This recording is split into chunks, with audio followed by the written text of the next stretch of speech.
तो चलिए, इसमें हम लोग पढ़ चुके थे, यानी कि 3 वीडियो हम पहले अपलोड कर चुके हैं। जो बेसिक डेमो के तौर पे अपलोड किए थे उसको आप लोग ज़रूर देख लिए ही होइएगा। अभी जो है हम चौथा वीडियो स्टार्ट कर रहे हैं, जो आपका प्रश्नावली, जो इसमें जितना भी है उसको हम पढ़ाएंगे। यानी कहने का मतलब है कि चैप्टर 1 स्टार्ट कर रहे हैं यहाँ से, ठीक है ना। मिटाने वाला कहाँ गया, यहाँ है।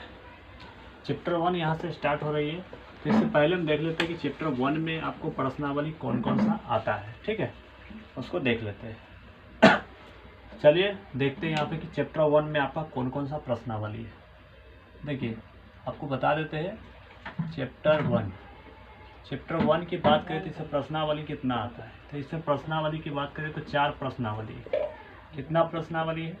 4 प्रश्नावली। 1.1 है, 1.2 है, 1.1 यानी 1.1, 1.2, ठीक है, और 1.3, और फिर से आपको 1.4 है। ये हमारा 1 हो गया, 2, 3, 4, यानी 4 प्रश्नावली तक हमको इसमें पढ़ना है चैप्टर 1 में, ठीक है, जो आपको 10th का है। समझे कि नहीं? अब इसमें आपको जो है अभी जो हम पढ़ाएंगे वो होगा प्रश्नावली 1.1, ठीक है। तो इसमें हम देखते हैं, और इसे देखने से पहले, इस चैप्टर को पढ़ने से पहले कुछ बात जो हम पीछे पढ़ाए थे उसको पूछते हैं, उसके बाद फिर हम आगे की ओर चलेंगे, ठीक है। तो चलिए यहाँ पे हम देखते हैं। देखिए, हम लोग इसमें पढ़ चुके हैं, हम लोग के जो नॉलेज हो चुका है पूर्ण करें, प्राकृत संख्या के बारे में पढ़ चुके थे, है ना। स्पीड में चलेंगे, प्राकृत संख्या के बारे में पढ़ लिए थे। तो प्राकृत संख्या 1, 2, 3 डॉट अनंत तक जाती है, ठीक है। उसके बाद दूसरा पढ़े थे पूर्ण संख्या के बारे में, पूर्ण संख्या परिभाषा भी सब देख लिए थे, ठीक है। उस वीडियो को देख लीजिएगा आप लोग। उसके बाद पूर्ण संख्या 0, 1, 2, 3, उसके बाद अनंत तक जाती है, सभी पढ़ चुके थे। उसके बाद इसे पढ़े थे हम लोग सम संख्या को पढ़े थे। सम संख्या कहाँ से? 2, 4, 6, 8, उसके बाद डॉट अनंत तक, ये पढ़ लिए थे। उसके बाद पढ़े थे विषम संख्या, है ना, विषम संख्या के बारे में पढ़े थे। तो विषम संख्या के बारे में पढ़े थे, तो 1, 3, 5, 7 डॉट अनंत तक। उसके बाद पढ़े थे, यहाँ पढ़े थे भाज्य संख्या के बारे में पढ़े थे। तो भाज्य संख्या को बारे में पढ़े थे हम लोग। तो भाज्य संख्या के बारे में क्या पढ़े थे? भाज्य संख्या कहाँ से शुरू होता है, जल्दी बताइए। भाज्य संख्या शुरू कहाँ से होती है? तो भाज्य संख्या 4 से शुरू होती है। 4, 6, आपको 8, 10, 12 डॉट अनंत तक, ठीक है, ये वाला। उसके बाद एक मिनट रुकिएगा। तो यहाँ पर ये भाज्य संख्या के बारे में देख लिए। उसके बाद अभाज्य संख्या, ठीक है, अभाज्य संख्या के बारे में पढ़े थे, ठीक है। ये सभी हम पढ़ा चुके हैं, आप लोग देख लीजिएगा, हम स्पीड में थोड़ा सा ही बताते हैं। अभाज्य संख्या जो है कहाँ से शुरू होता है? तो 2 से 3 होगा, 5 होगा, 7 होगा, इस तरह के आपको अभाज्य संख्या शुरू होता है। उसके बाद हम लोग पढ़े थे परिमेय संख्या के बारे में, है ना, परिमेय संख्या के बारे में पढ़े थे। तो चलिए परिमेय संख्या के बारे में इधर लिख देते हैं। उसके बाद परिमेय संख्या के बारे में पढ़े थे। किसके बारे में? परिमेय संख्या। चलिए इसको मिटा के ही इधर लिख देते हैं, ठीक है। इसको हटाते हैं। परिमेय संख्या के बारे में पढ़े थे तो भी लिख देते हैं। ये सभी हम पढ़े थे, ठीक है। देखे थे कि वास्तविक संख्या जो चैप्टर है किससे मिलकर बना था? वास्तविक संख्या के देखे थे चैप्टर जो है इसमें मिलकर बना था कौन? तो ये परिमेय अपरिमेय से, है ना, परिमेय संख्या और अपरिमेय संख्या से मिलकर बना था, ठीक है। संख्या बोले, साउंड ध्यान दीजिएगा, साउंड सुन के लिखिएगा, ठीक है। देखते उधर अंधेला हो गया क्या? चलिए, दिख रहा है आपको, थोड़ा सा धुंधला दिख रहा होगा, लेकिन टेंशन नहीं लीजिए। चलिए, थोड़ा सा धुंधला दिख रहा है कि लाइन कट गया है इसलिए, ठीक है। ये हो गया। अब हम पढ़े थे इसके बारे में, परिमेय संख्या के बारे में। किसके बारे में? परिमेय संख्या के बारे में पढ़े थे। परिमेय संख्या में हम लोग क्या पढ़े थे बताइए? पढ़े थे जैसे 1, 2 3, है ना, ये सब परिमेय संख्या के अंतर्गत आएगा। उसके बाद रूट में 7, रूट में 7 नहीं, रूट में 4, रूट में 9, है ना। उसके बाद पढ़े थे आपको रूट में 16 और 2√2/√2। उसके बाद इसमें पढ़े थे 2.3। उसके बाद पढ़े थे 2.3 पे रेकरिंग, है ना, ये सब पढ़े थे। तो ये सब कौन संख्या में आएगा? परिमेय संख्या में आएगा, बहुत सारा जो अनंत तक जाती है, ठीक है। तो ये सब आप लोग देखे थे, है ना। उसके बाद आप परिमेय संख्या में देखे हैं अपरिमेय संख्या में क्या देखे हैं बताइए जल्दी से ना। अपरिमेय संख्या में देखे हैं कि आपको रूट में आपको 5, रूट में आपका 3, रूट में आपका 7, उसके बाद आपको π/3, π/2, π/5, इस तरह के जो भी होगा वो सब क्या होगा? अपरिमेय संख्या। उसके बाद इसमें देखे थे 2.333 ... यहाँ पे इस तरह के जो भी सवाल था आपका क्या था? अपरिमेय संख्या था, है ना, ये अनंत तक जाती थी। तो ये सब हम लोग देख चुके हैं, है ना। 1 मिनट रुकिएगा, थोड़ा सा लाइन कट कर रहा है। तो चलिए इसके बारे में पढ़ लिए थे, है ना। तो ये सभी को अब मिटाते हैं। अब हमारा जो है यहाँ से कुछ सवाल पूछते हुए और उसके बाद 1.1 को स्वागत करते हैं, यानी स्टार्ट करते हैं। चलिए ध्यान से देखिएगा, कुछ सवाल हम आपसे पूछते हैं, उसका जवाब आप लोग जरूर दीजिएगा। पहले खुद से जवाब देने की कोशिश कीजिएगा, तभी उत्तर देखने की कोशिश भी कीजिएगा। चलिए देखिए, जैसे कि यहाँ पे सवाल लिखते हैं, क्या सभी पूर्ण संख्या प्राकृत होता है? क्या सभी पूर्ण संख्या प्राकृत होता है? दूसरा सवाल आपसे है, क्या सभी प्राकृत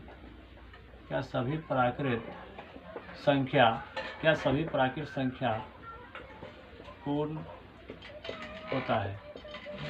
इसका जवाब आप लोग दीजिएगा। उसके बाद क्या सभी प्राकृत संख्या पूर्णांक होता है?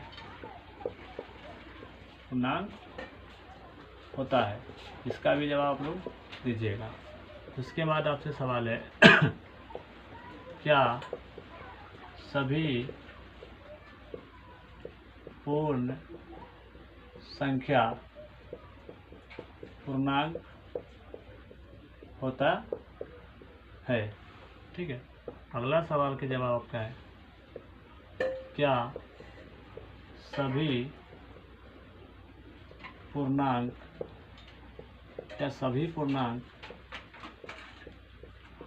पूर्ण होता है? इसका भी जवाब आप लोग दीजिएगा। तो ये 5 सवाल आपके लिए हम लिखे हैं कि 5 सवाल के जवाब आप लोग कैसे दीजिएगा, आप लोग बताइए। आप लोग अगर 1 2 3 वीडियो अगर आप लोग देखे हैं तो ये सवाल आपसे बन जाएंगे। चलिए हम आखिर बता देते हैं कि इस सवाल का उत्तर कैसे होगा। देखिए, आपसे बोला है क्या सभी पूर्ण संख्या प्राकृत होता है, ये आपको सत्य असत्य बताना है ना। चलिए चेक करते हैं। पहले हम यहाँ देखते हैं, यहाँ पे देखिए एग्जाम्पल यहाँ से, ठीक है। लिखते हैं प्राकृत संख्या। क्या? प्राकृत संख्या। ध्यान से देखिए, प्राकृत संख्या आप लोग देखिए 1 2 3 अनंत तक जाती है, ठीक है। उसके बाद आप देखे क्या पूर्ण संख्या के बारे में, है ना। पूर्ण संख्या के बारे में देखिए। पूर्ण संख्या का 0 1 2 3 ... है ना, ये क्या हो जाएगा? पूर्ण संख्या। और पूर्णांक संख्या आप लोग देखिए है, पूर्णांक संख्या, ठीक है। ध्यान से, पूर्णांक संख्या ध्यान से देखिएगा। पूर्णांक संख्या क्या होता है? आप लोग देखिए कि माइनस के 3 ... इधर जाता है ना, माइनस के 2, माइनस के 1, उसके बाद 0, उसके बाद फिर से 1, फिर 2, फिर 3 ... अनंत तक। ये आपका पूर्णांक संख्या आ गया। तो चलिए इतना बात हम लिखे, इसी में से हमारा उत्तर निकल के आएगा। चलिए चेक करते हैं। बोला क्या सभी पूर्ण संख्या प्राकृत होता है? क्या सभी पूर्ण संख्या प्राकृत के अंतर्गत है? देखिए तो पूर्ण संख्या हमारा ये वाला है ना, तो क्या ये पूर्ण संख्या जो है ये वाला क्या प्राकृत संख्या का पूरा अंदर आता है? यानी क्या जो भी पूर्ण संख्या यहाँ पर लिखा है क्या प्राकृत के अंतर्गत है? तो नहीं है। क्यों? क्योंकि इतना भाग तो है लेकिन जीरो इसमें नहीं है, तो इसका उत्तर क्या हो जाएगा? नहीं होगा, यानी असत्य होगा। देखिए प्राकृत क्या बोला है कि क्या सभी पूर्ण संख्या प्राकृत होता है? तो क्या जितने भी इसमें पूर्ण संख्या 0, 1, 2, 3 क्या इसके अंतर्गत है? प्राकृत संख्या के अंतर्गत, यानी प्राकृत के अंदर नहीं है, इसलिए क्या हो जाएगा? असत्य हो जाएगा। अगर 0 भी इसके साथ रहता तो ये उत्तर सही हो जाता है ना। तो ये असत्य बात है ना। असत्य, असत्य का मतलब गलत है ना। समझ है कि नहीं? असत्य है। असत्य आप ऐसे भी असत्य लिख लीजिए है ना, असत्य है, असत्य है। ठीक है, ये बात हो गया क्लियर। अब देखते हैं दूसरा, क्या सभी प्राकृत संख्या पूर्ण होता है? क्या जितने भी प्राकृत संख्या है, क्या जितने भी प्राकृत संख्या है, ध्यान से देखिएगा, क्या जितने भी प्राकृत संख्या है क्या पूर्ण संख्या के अंतर्गत है? तो बोला है क्या सभी प्राकृत संख्या पूर्ण होता है? तो देखिए चेक करिए पूर्ण संख्या होता है कि नहीं। देखिए पूर्ण संख्या हमारा ये है, और देखिए क्या जितने भी प्राकृत संख्या वाला है क्या पूर्ण संख्या के अंतर्गत है? 1, 2, 3, 1, 2, 3 बिल्कुल है ना। तो ये क्या हो जाएगा? इसका उत्तर सत्य हो जाएगा। ये सत्य उत्तर हो जाएगा, सत्य। ठीक है, तो ये बन गया। अब बोला है क्या सभी प्राकृत संख्या पूर्णांक होता है? क्या जितने भी प्राकृत संख्या इसमें है क्या पूर्णांक के अंतर्गत है? तो बिल्कुल है ना। देखिए ना जितने भी प्राकृत संख्या यह है वो क्या है? पूर्णांक के अंतर्गत है, तो इसका उत्तर क्या हो जाएगा? सत्य हो जाएगा। क्या हो जाएगा? सत्य। अब यहाँ पे देखिए अगला सवाल ये भी बन गया, क्या सभी पूर्ण संख्या पूर्णांक होता है?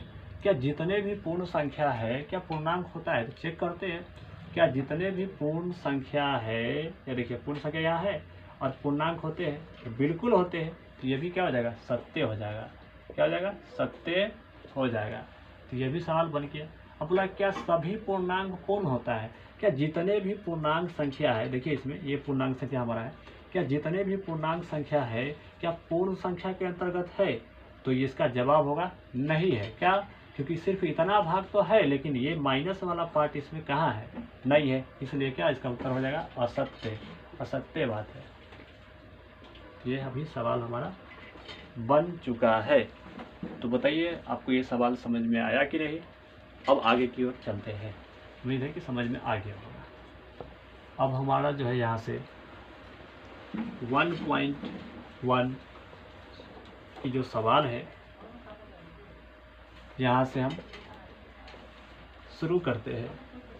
ध्यान से सभी सवाल को देखिएगा, ठीक है? तो 1 मिनट हम क्वेश्चन को लिख लेते हैं वीडियो को रोक के। तो चलिए, तो यहाँ पे क्वेश्चन हमारा नोट हो चुका है। अब देखिएगा ध्यान से। देखिए लाइट की व्यवस्था यहाँ पे थोड़ा सा समस्या है, ठीक है? तो यहाँ पे ध्यान से देखिएगा आप लोग। इसमें सवाल बोला है कि निम्नलिखित संख्याओं का HCF ज्ञात करने के लिए यूक्लिड विभाजन एल्गोरिथम का प्रयोग कीजिए, है ना। यहाँ पे थोड़ा आधा होगा लेकिन चलिए कोई दिक्कत नहीं।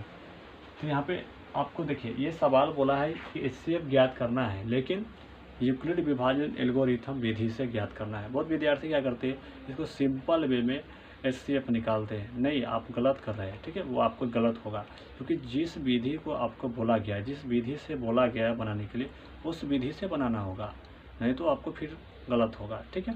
तो इसलिए इसको बोला है कि यूक्लिड विभाजन एल्गोरिथम का प्रयोग कीजिए। अब देखिए यूक्लिड विभाजन एल्गोरिथम का प्रयोग कैसे करेंगे, है ना। तो ये सवाल को बनाने के लिए देखिए इस पे एक फार्मूला होता है ना, उस फार्मूला पे बनाना होता है।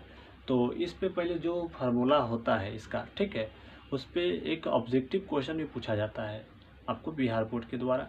तो कैसे उस तरह के ऑब्जेक्टिव के सवाल बनाएंगे उसको भी पहले देख लेते हैं, ठीक है? तब फिर इस क्वेश्चन में करेंगे, क्योंकि इसी पे आधारित आपको ऑब्जेक्टिव सवाल पूछता है। हर साल पूछा है, 2023 की बात करें तो उसमें पूछा है, 24 में भी पूछा है, 25 में भी पूछा है, ठीक है? तो उससे अच्छा है कि पहले उसको देख लेते हैं, तब फिर सवाल को करेंगे तो अच्छा रहेगा। चलिए तो करते हैं। देखिए इसका फार्मूला क्या होता है कि बोलता है कि A बराबर बी क्यू प्लस आर, जहाँ बी के मान आर से बड़ा और आर के मान 0 से बड़ा या 0 के बराबर, ठीक है ना, ये आपका होता है। तो ये वाला आपको बहुत महत्वपूर्ण है, जो ऑब्जेक्टिव में पूछता है, याद रखिएगा। अब इसमें सवाल क्या होता है जो एग्जामिनर पूछता है, आपको कैसे पूछता है, तो ध्यान से देखिएगा। आपको क्या करेगा एग्जामिनर, जैसे कि आपको ए के मान गायब कर देगा, बी के मान आपको दे देगा 10, ठीक है, और आपको क्यू के मान आपको दे दिया जाएगा 5। ये देखिए मेरा क्यू लिखते हैं, जो क्यू यहाँ पे ऐसे लिखते हैं, ये क्यू है, ठीक है ना। क्यू के मान दे दिया 7 और आपका आर के मान दे दिया 2, और आपसे पूछा जा रहा है कि ए के मान बताइए, ये सवाल आपको दिया। तो कैसे बनाइएगा, आपके एग्जाम में देता है, तो हम अभी बोले थोड़ा देर पहले कि 23, 24, 25 दोनों में, तीनों में दिया है, ठीक है, और 26 में भी फिर आएगा। चलिए, तो यहाँ पे देखिए हमको क्या करना है, सवाल को बनाने के लिए इस फार्मूला में रख देना है, इनमें इस फार्मूला में। चलिए ए की जगह पे हम रख देते हैं, ए की जगह पे ए के मान तो हमको नहीं दिया, तो यहाँ पे देखिए ए को लिखेंगे फार्मूला। बी के जगह पे क्या रखना है, बी के जगह पे देखिए जहाँ पर बी लिखा है वहाँ पे 10 लिखना है, यानी देखिए फार्मूला लिख देते हैं ए बराबर बी क्यू प्लस के आर। बहुत विद्यार्थी इसको याद करते हैं, ए बच्चा क्यों रोए, ऐसे भी याद करते हैं, ठीक है, तो वो आपके ऊपर है। चलिए, तो देखिए ध्यान से, ए लिखिए, ए के मान आपको चाहिए तो ए को यहाँ पे देखिए, बी का मान कितना दिया है, बी के मान यानी बी के जगह पे कितना लिखना है 10, तब बी यहाँ पर है तो 10 लिख दीजिए। ये दोनों के बीच में कुछ भी नहीं तो गुना है, तो गुना लगाइए। क्यू के जगह पे क्या लिखना है, क्यू के जगह पे 7 लिखना है, और प्लस है तो प्लस लिख दीजिए। आर के जगह पे कितना लिखना है, देखिए आर जहाँ पर है वहाँ पे 2 लिखना है, तो यहाँ पे आर के जगह पे 2 लिखिए, गुना कर दीजिए, 10 सत्ते 70, 70 2 72, इसका उत्तर क्या हो जाएगा 72। तो इस प्रकार इस सवाल को बनाना है। देखिए इस तरह से सवाल को बनाना है। एक डिफरेंस सवाल और देते हैं आपको, यहाँ पे देखिए एक डिफरेंस सवाल आपको यहाँ पर ही है। यहाँ पे देखिए जैसे कि आपको क्या किया, ए के मान दे दिया, मान के चलते 72, और बी के मान आपको दे दिया, यहाँ पे मान के चलते हैं बी के मान आपको दिया है, यहाँ पे देख लेते हैं 12 दिया, और क्यू के मान आपको दे दिया 2, और आपको आर के मान पूछा जा रहा है कि आर के मान क्या होगा, बताइए। अब इस सवाल को कैसे बनाइएगा, देखिए एकदम सिंपल सा तरीका है, समझिएगा ध्यान से। देखिए इसको सॉल्व करिए, इसका फार्मूला में रखिए, ए बराबर आप लिखिए कि बी क्यू प्लस आर था। ए के मान कितना दिया 72 लिख लीजिए, बी के मान कितना दिया है, तब बी के जगह पे 12 लिख लीजिए 12, और क्यू के जगह पे कितना लिखिए 2 लिखिए, 2 लिख दीजिए, प्लस है प्लस लिखिए, आर के जगह पे कितना नहीं पता है तो आर ए लिखिए, ठीक है, जो चीज़ आपको पता नहीं है उसको आर ए लिखना है, ठीक है। 12 दूना कितना होता है 24। बहुत विद्यार्थी क्या करते हैं, इधर से इधर काटते हैं, नहीं गलत हो जाएगा, आपको क्या करना है बराबर लगाना है। अब 12 में 2 से गुना करिए 24, अब प्लस के ये वाला है तो प्लस लिखिए, और आर ये 24 लिखे, ठीक है ना। अब 24 को इस पार ला के घटा लीजिए, तो 24 को इस पार लाइएगा, घटाइएगा तो कितना बचेगा, 72 में से 24 घटा लीजिए, कितना बचेगा, तो बताइए कितना बचेगा। 12 में से 4 घटाइए 8, 6 में से 2 घटाइए, कितना बचेगा, देखिए 12 में से 4 घटा 8, 6 में से 2 घटा 4, तो आर के मान कितना आ गया 48, तो यही आपका 48 उत्तर हो गया। तो इस प्रकार की सवाल बनाना था। तो देखिए एगो हम ए के मान निकालना सिखा दिए, और एगो आर के मान। अब सीखते हैं बी के मान कैसे निकालेंगे। चलिए इसको भी हटाते हैं, एकदम हम बारीकी से चल रहे हैं, एकदम पूरा एक भी चीज़ को आपको जो एग्ज़ाम में आपके लिए जो ज़रूरी है उस तरह के सभी सवाल हम यहाँ पे करा रहे हैं। तो आप लोग बिल्कुल निश्चय से सभी में शेयर कीजिएगा, सभी दोस्त में, और आप लोग बिल्कुल रोज़ के रोज़ 7 बजे जुड़िए। चलिए अब यहाँ पे देखते हैं दूसरा। अब क्या करा जाएगा कि बी के मान आपको गैप कर देगा, और उसके बाद ए के मान आपको दे देगा, मान के चलते हैं आपको दे दिया 12, ठीक है, और क्यू के मान आपको दे दिया यहाँ पे दे दिया 3, ठीक है, और आर के मान आपको दे दिया यहाँ पर ही कॉमा लगा के, आर के मान दे दिया, मान लेते हैं 7। अब इस तरह दे दिया, तो आपसे पूछा जा रहा है कि बी का मान क्या होता है, फॉर्मूला लगाइए, ए बराबर बी क्यू प्लस आर। देखिए ए बराबर बी क्यू प्लस आर, तो ए की जगह पे कितना लिखना है 12, ए की जगह पे कितना लिखना है 12, बी की जगह पे कितना लिखना है, तो बी का मान तो दिया नहीं तो बी ही लिखना है। क्या, अगर जो मान आपको देवे नहीं किया है उसको बी लिखिएगा सीधा, ठीक है। और ये दोनों के बीच में कुछ तो गुना है, तो गुना लगाइए।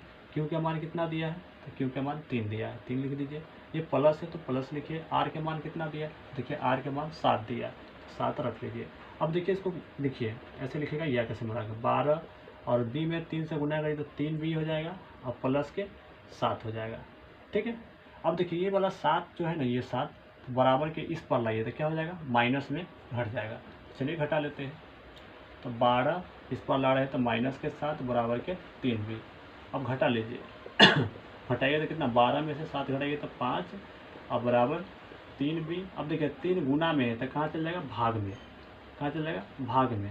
तो 5 और 3 गुना में है तो बराबर के रिश्ते इस पर है तो भाग में, इसके नीचे आ जाएगा तो यहाँ पे 3 आ जाएगा बराबर बी। तो ये हमारा बी का मान निकल के आ चुका है। तो इस प्रकार इस सवाल को बनाना है। अगर कटने वाला रहता 3 से तो कटा लेते, लेकिन कटने वाला है नहीं, इसलिए यहाँ पे 5/3 इसका उत्तर हो गया। अब सीखते हैं इसमें क्यों का मान निकालना। ठीक है, क्यों का मान कैसे निकालते हैं वही देख लेते हैं, क्योंकि 4 टाइप का सवाल इसमें बनता है। चलिए तब क्यों का मान निकालना सीखते हैं, देखिए ध्यान से।